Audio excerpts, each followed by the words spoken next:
और मान्यवर, आज ये नामकरण में भिन्नता से क्या होता है इनको मालूम नहीं है। इनको मालूम नहीं है।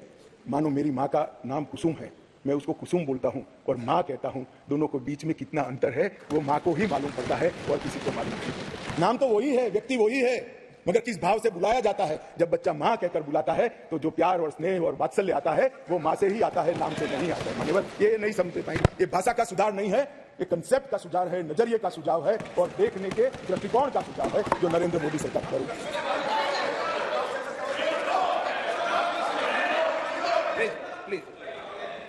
अरे यार अधीर रंजन, मैं एक बात कहता था कि एक नेता लिखा हुआ पढ़ते ही रहते थे, पढ़ते तुम भी वो स्क्रिप्ट पढ़ने लगे यार। ऐसा मत करो यार अधीर रंजन जी, ऐसा मत करिए। आप माननीय विपक्ष के नेता है, मैं जरा भी पढ़। अरे आपके बारे में नहीं बोल रहे, माननीय अधीर रंजन जी आपके बारे में नहीं बोल रहे। Please please. मान्यवर, मैं इनको बताना चाहता हूं, आजकल करते करते मेरे 32 साल किसी न किसी सदन में हो गए, मैंने आज तक कभी पढ़ा हुआ लिखा हुआ भाषण पढ़ा नहीं। मैं मन की गहराइयों से बोलता हूं। मेरे हाथ में जो कागज होता है आंकड़ों और तथ्यों को रिखेर करने के लिए होता है, क्योंकि मैं जिम्मेदारी के साथ यहां पर। मान्यवर, प्लीज प्लीज प्लीज, माननीय सदस्य प्लीज प्लीज। मान्यवर, ये विधेयक नरेंद्र मोदी सरकार ने, देश के प्रधानमंत्री नरेंद्र मोदी जी ने देश में लाए हुए सैकड़ों सकारात्मक और परिवर्तनकारी प्रगतिशील परिवर्तनों की कड़ी में एक और मोती जोड़ने का काम ये विधेयक करेगा और इसलिए मैं आज इस सदन के आशीर्वाद मांगने आया हूं। मान्यवर, कुछ सदस्यों ने बात के अंदर दादा धैर्य से सुनना पड़ेगा, अंत में बताऊंगा, तब तक आप टोके बगैर बैठे। मान्यवर, कुछ कानूनी और संवैधानिक मुद्दे खड़े कर, पहले एक मॉरल बात लाए कि भाई जिस कानून के अंदर आप अमेंडमेंट लेकर आए हो वो कानून ही कोर्ट के सामने चैलेंज में है। मसूदी साहब तो हाई कोर्ट के जज रहे, विद्वान न्यायाधीश रहे हैं, अधिवक्ता अच्छे ही होंगे तभी तो जज बने होंगे। मैं उनको कहना चाहता हूं, धारा 370 भी काफी साल तक चैलेंज में रही, क्यों नहीं रोका उसको? जब चैलेंज में थी तो धारा 370 को क्यों नहीं रोका गया? और आज आपको कानून की मर्यादाएं याद आ रही है। फिर भी मैं स्पष्टता करना चाहता हूं, आपकी ही पिटीशन है, आप पिटीशनर हो। इस पर स्टे मांगा गया था, स्टे पर बहस हुई, न्यायाधीशों ने सुनवाई करके स्टे देने से इनकार किया। स्टे देने से इनकार किया। मैं बहुत रिस्पांसिबिलिटी के साथ यहां बोल रहा हूं, कोई स्टे नहीं है। कहा कि हम समाज करेंगे, एडमिट किया, जो एडमिट खुद ही होता है कि नहीं, एडमिट होने से कुछ नहीं होता, स्टे करना पड़ता है, ऑर्डर में स्टे करना पड़ता है। मान्यवर, जब तक आप तो जज रहे साहब, ऊपर वाले से तो डरिए, फारूक साहब से इतना मत डरिए। मान्यवर, पिटीशन एडमिट होने से को डराता नहीं, फिर भी डरते हैं, बोलिए। काम डराना नहीं, आप लोगों का काम है डराना, हम डराते हैं। मान्यवर कहा है उसका जवाब मैं आपके बाद दूंगा। नहीं दे सकते, आप नियमों के अनुसार नहीं दे सकते।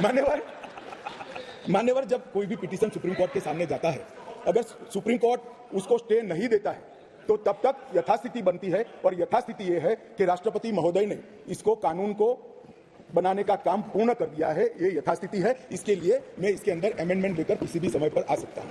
और ये जो है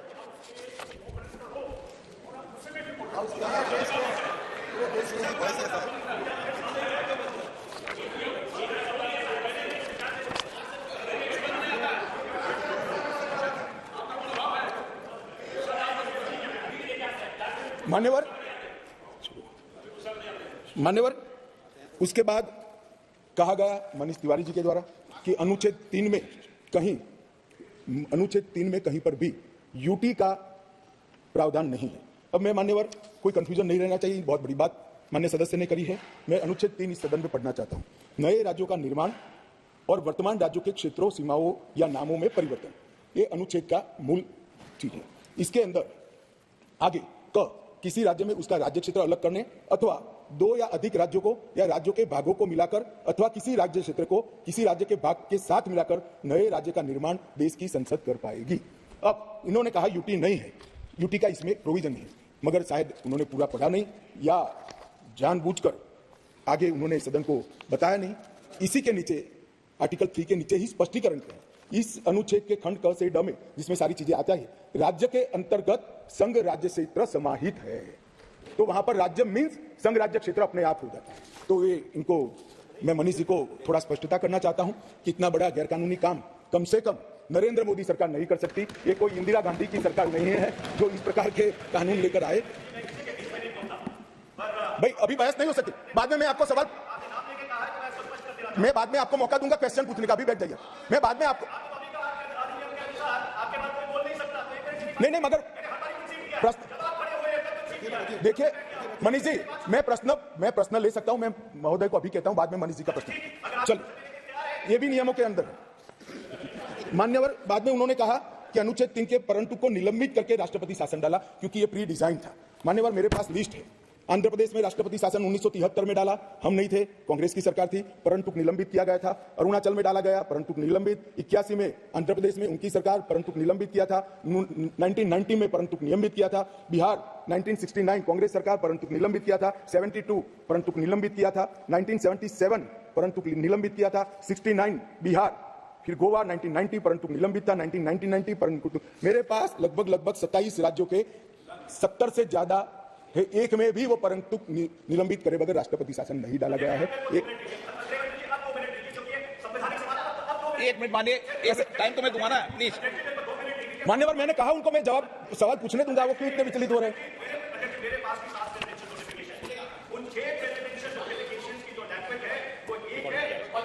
के प्रेसिडेंशियल नोटिफिकेशन की लैंग्वेज अलग है। मैं आपको अभी डेमोंस्ट्रेट कर सकता हूं।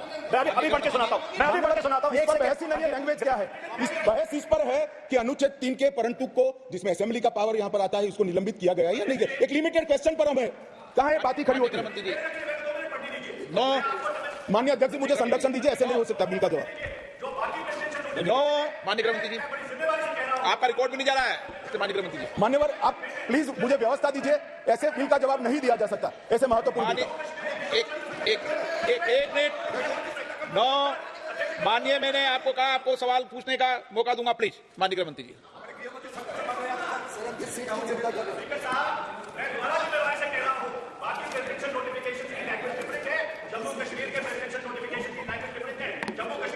आप प्लीज नो, माननीय रामकृपाल जी प्लीज, माननीय मनीष तिवारी जी प्लीज। मान्यवर, ढेर सारे सदस्यों ने जम्मू कश्मीर में आतंकवाद की चिंता का जिक्र किया, वो चिंतित भी थे। अच्छी बात है, चिंता हो रही है, होनी भी चाहिए, सभी को होनी चाहिए। उन्होंने सीधा इसको आर्टिकल 370 को निरस्त करने से जोड़ा। उन्होंने क्या हुआ, अभी आतंकवाद चल रहा है। उन्होंने क्या हुआ, अभी कुछ दिन पहले सेना के कुछ जवान शहीद हो गए। ऑफिसर जवान शहीद हो गए, कुछ घटनाएं भी हुई। मान्यवर, किसी ने भी नहीं कहा था कि आर्टिकल 370 जाने के बाद कश्मीर में आतंकवाद समाप्त हो जाएगा। सुनिए, अरे भाई सुनो ना, मैंने कहा था आतंकवाद का मूल आर्टिकल 370 के कारण खड़ा हुआ अलगाववाद की भावना है। आर्टिकल 370 जाने से अलगाववाद में बहुत बड़ी कमी आने वाली है और इसके कारण आतंकवादी भावनाओं में कमी आएगी। रिकॉर्ड की बात है भाई अधीर जी। अब मैं बताता हूं, 1994 से 2004, इसमें शासन पर मैं नहीं जा रहा, कालखंड बोल रहा हूं, कई शासन आए हैं। टोटल आतंकवाद की कुल घटनाएं 40,164 हुई। छोटी छोटी घटनाएं भी है, कुछ बड़ी भी है। 2004 से 14 मनमोहन सिंह सोनिया जी के शासन का समय आतंकवाद की घटनाएं 7,217 हुई, 7,270। और नरेंद्र मोदी सरकार में 14 से 23 तक सिर्फ 2,000 हुई, 70% की कमी आई। और मैं थोड़ा और एक्सप्लेन करना मांगता हूं कि ये जो 2,197 आई है, इसमें से एक घटना का जिक्र है। 65% घटनाएं पुलिस की गई कार्यवाही के कारण अकर हुई है। मतलब कोई जगह पे सूचना मिलती है कि आतंकवादी छिपा है, पुलिस इस पर हमला करती है, तो भी वो आतंकवादी मुठभेड़ मानी जाती है। इस प्रकार की 70% कमी आई है 2004 से 14 में, और 14 से 23 में नागरिकों के मृत्यु के अंदर 72% की कमी आई है, और सिक्योरिटी फोर्सेस के मृत्यु के अंदर 59% की कमी नरेंद्र मोदी सरकार में। इसलिए मैं कहता हूं, मैं ठीक ही कहता था, अलगाववाद की भावना का मूल, उसका उद्भव स्थान आर्टिकल 370 है, वो जाएगा। अलगाववाद की भावना भी over a period of time खत्म होगी और आतंकवाद भी खत्म। और कल पथराव की बात करता हूं, मैंने 2 साल लिए हैं सर। 2010 2654 पथराव की घटनाएं हुई थी 2010 में। 2023 में 0, एक भी पथराव हुआ था। ऑर्गेनाइज हड़ताल, जो कॉल देकर पाकिस्तान से कॉल देते थे इनके आका, और कश्मीर की वैली और जम्मू बंद हो जाते थे। 132 ऑर्गेनाइज हड़तालें हुई थी 2023 में, एक भी हड़ताल नहीं, एक भी बंद नहीं। मान्यवर, पथराव में नागरिकों की मृत्यु 2010 में 112 हुई थी 23 में, क्योंकि पथराव ही नहीं हुआ है, नो इंजर्ड नो डेथ। मान्यवर, सिक्योरिटी फोर्सेस पथराव के कारण 6235 हुए थे इंजर्ड सिक्योरिटी फोर्सेस, और इस बार क्योंकि पथराव ही नहीं हुआ है, 0 इंजर्ड है। क्या बदला हुआ है? इनको मैं कहता हूं क्या बदला हुआ है।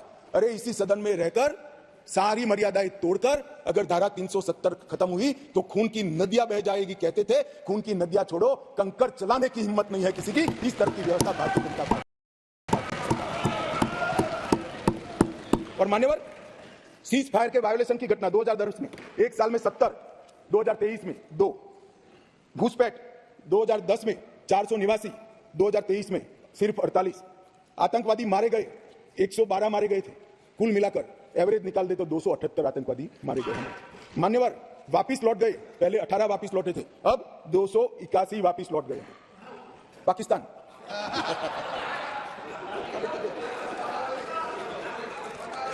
मान्यवर, और वो ऐसे ही नहीं हुआ है। जम्मू कश्मीर की लोगों की सुरक्षा और इनके जीवन की क्वालिटी सुधारने के लिए नरेंद्र मोदी जी के नेतृत्व में भाजपा सरकार ने अथक परिश्रम किया है। मान्यवर, गृह मंत्रालय हर माह यहां पर सिक्योरिटी रिव्यू करता है और हर 3 माह में मैं वहां जाकर सिक्योरिटी रिव्यू करता हूं। मान्यवर, एक जीरो टेरर प्लान बनाया गया है जिसको हमने इंप्लीमेंटेशन में लाया है। 3 साल से वो प्लान एक्शन में है। मुझे पूरा भरोसा है मान्यवर कि 24 के बाद फिर से मोदी जी आने वाले हैं। 26 आते आते जीरो टेरर प्लान 100% इंप्लीमेंट होगा। मान्यवर, इसके साथ साथ कंप्लीट एरिया डोमिनेशन का प्लान बनाया है, वो भी 2026 तक समाप्त हो जाएगा। और पहले सिर्फ टेररिस्टों को मारते थे, हमने इसकी इकोसिस्टम को खत्म किया है। इसके साथ साथ टेरर फाइनेंस पर इकोसिस्टम को खत्म करने के लिए केस किए। एनआईए ने 32 केस किए, जिसमें कुछ पार्टियां बड़ा अरण्य रुदन कर रही है, हाय तौबा कर रही है। क्यों केस हो रहे हैं? क्योंकि इसलिए केस हो रहे हैं कि पाकिस्तान से पैसा आ रहा है, ये परमिटेड नहीं है, ये नरेंद्र मोदी सरकार है, ये नहीं चाहिए। एनआईए द्वारा 32 केस हुए, एसआईए द्वारा 51 केस हुए, 83 केस टेरर फंडिंग और फाइनेंस के हुए हैं। लगभग 229 अरेस्ट हुए हैं। 150 करोड़ की मूल्य की 57 प्रॉपर्टी को सीज कर नीलामी के लिए कोर्ट के सामने दस्तावेज उपलब्ध किए गए और 134 बैंक अकाउंट सील किए, जिसमें 122 करोड़ रुपया सीज हुआ है और 5.5 करोड़ रुपया कैश हुई है। और मान्यवर कहते थे क्या फर्क पड़ा है? अब्दुल्ला साहब बैठे थे। अब्दुल्ला साहब, आप जब मुख्यमंत्री पद छोड़े तब से लेकर मोदी जी प्रधानमंत्री बने तब तक 19 तक जम्मू कश्मीर में थिएटर नहीं चलते थे। पूरे देश को मालूम ही नहीं है, जम्मू कश्मीर में थिएटर नहीं चलते थे। धारा 370 खत्म होने के बाद 2021 में जम्मू कश्मीर में पहला थिएटर शुरू हुआ। 30 साल के बाद क्या परिवर्तन हुआ है पूछते हैं, इसलिए मैं कह रहा हूं कि यह परिवर्तन हुआ है। श्रीनगर में एक मल्टीप्लेक्स बना, पुलवामा, शोपिया, बारामूला, हंदवाड़ा 4 नए थिएटर खुले, 100 से अधिक फिल्मों की शूटिंग शुरू हो गई। जो फारूक साहब ने अंतिम देखा होगा, बाद में नहीं देखा होगा किसी ने, अब शूटिंग शुरू हो गई है। और लगभग 100 मूवी थिएटरों के लिए बैंक लोन के प्रस्ताव आज बैंक में पेंडिंग। ये बताते मान्यवर इंडिकेटर है, थिएटर खोलने की स्थिति नहीं थी, क्यों बंद करने पड़े थे मुझे बताओ ना। ऐसा तो है नहीं कि जम्मू कश्मीर में कोई थिएटर पिक्चर देखना नहीं चाहता, आराम से देखे जाते थे, मगर बंद करने पड़े थे। मान्यवर, लगभग कहते थे कि क्या हुआ था कि 370 खत्म करना पड़ा। 45,000 लोगों की मृत्यु हुई है और मैं मानता हूं कि 45,000 लोगों की मृत्यु की जिम्मेदार ये धारा 370 थी, जो नरेंद्र मोदी ने उखाड़ कर फेंक दिया। मान्यवर, ढेर सारे परिवर्तन जो पूछते हैं क्या हुआ, मैं इसका जवाब देने के लिए खड़ा हूं। मान्यवर, जम्मू कश्मीर और लद्दाख को पहले एक अलग संविधान, अलग ध्वज और एक जमाने में अलग राजधानी, 2 राजधानियां हुआ करती थी। श्यामा प्रसाद मुखर्जी जी ने जिस उद्देश्य के लिए जान दी थी, कुछ सदस्यों ने इसको पॉलिटिकल नारा कहा। ये पॉलिटिकल नारा नहीं है, ये देश की इच्छा थी। इस देश में 2 संविधान न हो, 2 प्रधानमंत्री न हो, 2 झंडे न हो। देश का झंडा, देश का निशान एक ही होना चाहिए, एक ही निशान के तले पूरा देश है। और कुछ सदस्यों ने कहा हमसे वादा किया गया था। वादा किससे किया था? अंग्रेजों ने जो स्कीम बनाई थी आजादी के वक्त, कांग्रेस ने जिस स्कीम को अप्रूव किया, उसमें पूरा अधिकार महाराजा का था। देश भर में कहीं तो पब्लिक को नहीं पूछा गया, क्यों जम्मू कश्मीर में पूछना? और मैं वादे की भी बात करता हूं। चलो मान लेते हैं हमारे संविधान निर्माताओं ने वादा किया था, मगर आप आधा अधूरा पढ़ते हो, इसलिए कंफ्यूजन होता है। इसके अंदर आर्टिकल 370 के अंदर ऊपर टेम्पररी प्रोविजन लिखा गया है। टेम्पररी का मतलब क्या होता है? आजीवन अधिकार हो गया। नाजी कब का जाना चाहिए था, हिम्मत नहीं थी, नरेंद्र मोदी जी ने हिम्मत करी और धारा 370 को समाप्त। कोई वादा खिलाफी नहीं है। एक स्पिरिट जो संविधान का था कि आर्टिकल 370 टेम्पररी है, ये टेम्पररी का दिन ही नहीं आता था। मोदी जी ने 5 अगस्त को वो दिन ला दिया और टेम्पररी था वो चला। मान्यवर, पहली बार कश्मीरी, डोगरी, हिंदी और अंग्रेजी और उर्दू को राज्य की आधिकारिक भाषाएं बनाई। मान्यवर, राइट टू एजुकेशन एक्ट पहली बार उसकी चर्चा होगी तब बताऊंगा, बैठ जाइए। भूमि अधिग्रहण और मुआवजे का कानून, forest right act, SC ST prevention atrocity act, whistle blower protection act, juvenile justice act और अल्पसंख्यक आयोग अधिनियम 1992 ये रोक कर रखे थे, वो अब लागू हो गए। असेंबली वहां की 6 साल की बनाकर रखी थी, अब वो भी 5 साल की हो गई और बड़े बदलाव हुए। मान्यवर, मैं आज कहना चाहता हूं, हम भी गए थे लाल चौक पर तिरंगा फहराने के लिए, रोक दिया था मोदी जी और हमारे उस वक्त के अध्यक्ष मुरली मनोहर जी गए और लाल चौक में तिरंगा फहराया था। मान्यवर, तिरंगा फहराने के लिए जद्दोजहद करनी पड़ती थी। आज हर घर तिरंगा, घाटी का एक भी घर ऐसा नहीं था जहां पर तिरंगा न फहरा। मान्यवर, ये बदलाव है। आज लाल चौक में सारे धर्म के त्योहारों को रंग चंग के साथ मनाया जाता है और सारे धर्म के लोग पार्टिसिपेट करते हैं। बंधारण संविधान की स्पिरिट को अब नीचे उतारा गया है। ये जो पूछते हैं क्या हुआ क्या हुआ क्या हुआ, मैं उनको जवाब देना चाहता हूं। मान्यवर, मैं उनको जवाब देना चाहता हूं, जब आर्टिकल 370 गया उसके पहले जीएसडीपी 1 लाख करोड़ था, सिर्फ 1 लाख करोड़, आज 2,27,927 करोड़ जीएसडीपी। सिर्फ 5 साल में डबल। रोजगारी ढेर सारी बढ़ी। पहले 94 डिग्री कॉलेज थे मसूदी साहब, अब 147 हो गई। IIT, IIM और 2 एम्स। सबसे पहला राज्य ऐसा है जहां 2 एम्स दिए गए, वो हमारा जम्मू कश्मीर। मेडिकल कॉलेज पहले 4 थे 70 साल में, 7 नए मेडिकल कॉलेज बनाए गए, 15 नर्सिस कॉलेज बनाए गए। मेडिकल सीट 500 थी, अब नई 800 सीटें जोड़ने का काम आर्टिकल 370 जाने के बाद हुआ है। 367 पीजी की सीटें थी, उसमें नई 97 सीटें जोड़ने का काम नरेंद्र मोदी सरकार ने किया है। और लगभग मिड डे मील 6 लाख लोगों को मिलता था, अब 9,13,000 लोगों को मान्यवर मिड डे मील मिलता है। प्रधानमंत्री ग्राम सड़क योजना की एवरेज 158 किलोमीटर थी, अब 8,068 किलोमीटर प्रति साल हो गई। क्या हुआ है जो पूछते हैं, इनको मैं बताता हूं। मैं देता हूं जवाब। मान्यवर, स्मार्ट सिटी मिशन पहले था ही नहीं, अब 173 काम हुए हैं। प्रधानमंत्री आवास योजना में 75 से 70 साल में 24,000 घर दिए गए थे, ये 5 साल में 1,45,000 लोगों को घर देने का काम नरेंद्र मोदी सरकार। 75 साल में 4 पीढ़ियों ने 7,82,000 लोगों को पीने का पानी पहुंचा चुके थे, अब नए 13 लाख परिवारों को पीने का पानी पहुंचाने का काम नरेंद्र मोदी सरकार ने किया। मान्यवर, शिशु मृत्यु दर 22 थी, वो कम होकर 14.30 पर लाने का काम नरेंद्र मोदी सरकार ने किया है। और लगभग 47 जन औषधि केंद्र थे, इसकी जगह 227 जन औषधि केंद्रों पर आज सस्ती दवाइयां वहां पर 5 साल में मिल गई। मान्यवर,